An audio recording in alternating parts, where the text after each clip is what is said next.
আসসালামু আলাইকুম এভরিওয়ান।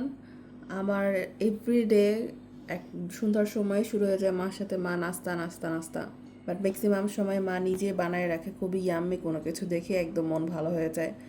তো আজকেও মা আমার জন্য পাস্তা বানিয়েছে, আর এই পাস্তাটা হলো ঘরে থাকা ঠাসঠুস উপকরণ।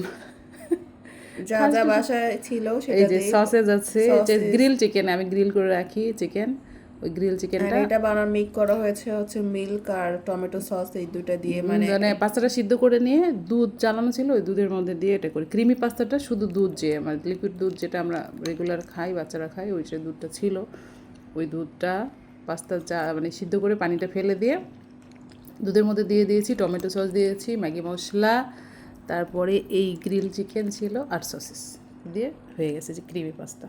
খুবই খুবই টেস্টি, কেমন রিভিউ? খুবই মজা। আমরা তো রিভিউয়ে আসছি যে কী খাই। আর গ্রিলটা কেমন হয়েছে? চুলায় তৈরি গ্রিল, ছোটো ছোটো করে কেটে এটার মধ্যে ওটা ঢুকে গেছে। এখন টেস্ট কি বুঝবা? খুবই মজা, খুবই মজা। হ্যাঁ, আপনাদের বাসায় একবার ট্রাই করা উচিত। রেসিপি তো নাই, কি ট্রাই করবে, কার মধ্যে কি? যার যেটা বাসায় থাকবে সে সেটা দিয়ে ট্রাই করবেন। হ্যাঁ, গাজরও দেওয়া যায়। এগুলো যে আমাদের এই হুটহাট রান্নার মানে যা থাকে তাই দিয়ে রাখার জন্য। ওর আয়ান আবার এগুলো যে খায় না। রান্না করতে পারে না সে তাড়াতাড়ি বিয়ে করে ফেলেন, বিয়ে করে আমাকে দাওয়াত দিবেন অবশ্যই। ওকে, টাটা, আল্লাহ হাফেজ।